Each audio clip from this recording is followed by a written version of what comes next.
Hi, this is Mike Gant, and I'm back with episode 7 of Biblical Living. And today I'm going to complete what I began last week describing to you about Rhett and Link's deconversion. That's their term. Now, if I didn't state it or sufficiently emphasize it last time, this deconversion of theirs is not recent. They first announced it like 5 years ago, I think in 2020, in the COVID year. And they have revisited the subject several times since then on their podcast. And they've also been on other people's podcasts talking about it. And so that's the source of my information. But it happened over the course of years.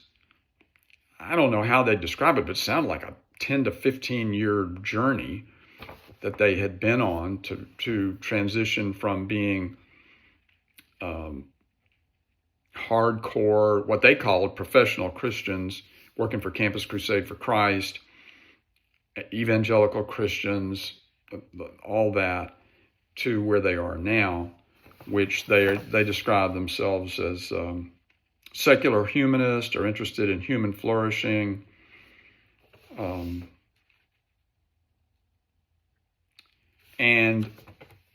I want to choose my words carefully because I don't want to put words in their mouth, and I don't want to try to guess what they were thinking. I just want to take what they said and react to that. So over the course of the last 5 years, from time to time, they have talked about this, and they have more recently been on other podcasts where they've talked about it. So I don't know if they're just talking about it more, or I'm just catching it at a time when they're doing a few other things. But it was important enough to them they wanted their fans to know about this. I don't really know why, because the limited amount I've seen about their comedy, I don't know why they ever even need to go into any of this, but they may explain that somewhere in some video I haven't seen. But as I said last time, I've probably watched or listened to at least 5, 6, 7 hours or more of them describing what they've been through. So there's two things I want to convey to you or share with you today. And the first is, what they changed from to what they changed to, using their descriptions. And it was in 2021 or 2022. It was 2021 where they came and described how they had changed and what their views were. And in that podcast, they were very pro BLM. I don't remember if they may have used that expression or they may not have, but they were basically espousing all the views, that America is systemically racist, that white people have privilege, that there's a bias in everything. They regretted that. Rhett actually wrote a long-form essay for Medium.com, and he called it Letter to a White Man. He was addressing it to himself. And it was all the sort of things that we heard back in 2020. They also expressed themselves to now believe very, very strongly in like the COVID and the mask. They were like, we used to come from a community of evangelical Christians and we wouldn't be caught dead wearing masks. And so now we know its importance and that sort of thing. I don't know if they'd still feel the same way now. Masks obviously aren't quite as controversial as they were back then. And they were very pro, they're now very, very pro LGBT issues. I don't remember if they used that term per se, but they were talking about,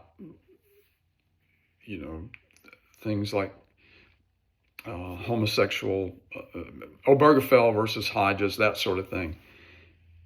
And then the fourth thing, and this is what they were the most emotional about when they spoke, and it was really Rhett doing most of the speaking. Link would volunteer things, and he had interesting things to say. But Rhett was driving the discussion, at least in most of the ones that I watched. The thing that he was most emotional about in describing his position was Trump. He was saying, he said, even if I was still in that evangelical camp, I would not be for Trump. He was just as anti-Trump as anyone could possibly be. And his point was that evangelical Christians had voted in very, very high percentages for Trump. So he was distancing himself from that, and this was important. So if I were to sum all that up, it sounded like, one way of describing it would be, it sounded like they went from being Republicans to Democrats, or went from being hardcore Republicans to being hardcore Democrats. These were the issues that they thought were important. And when they talked about what they believe now relative to the Bible or Jesus, they just didn't have a lot to say. They said they were open to other ideas, but it sounded like they said they were curious, but didn't really seem curious. So it's interesting to me because I used to be part of an evangelical church. I used to pastor one. I was as hardcore as you could get. And I don't go to an evangelical church anymore either. So in that sense, I've been on a journey very much like Rhett and Link, a journey from being an evangelical Christian, belonging to an evangelical church, believing in evangelical culture, to being completely outside of it with no desire to go back to it. In that sense, the three of us all line up. But beyond that, it's extremely different. I have not become a Democrat in the process. And more importantly, far more importantly, I cling with all my heart to the Bible and to Jesus, of whom it speaks and for whom it speaks. They're more important to me. They were important to me when I was an evangelical Christian. They're even more important to me now. So we both got rid of the bathwater, but I at least came out with a baby. It doesn't sound like they came out with a baby. So that's the one thing I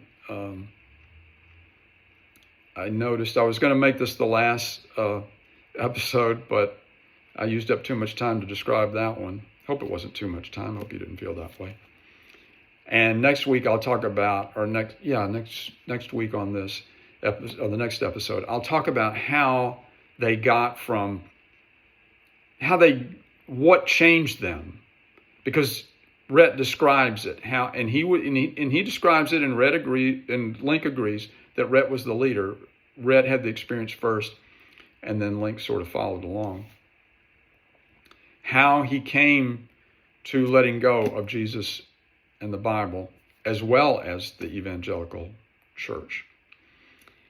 And as I say, I'll tell you that next week. Thanks for listening.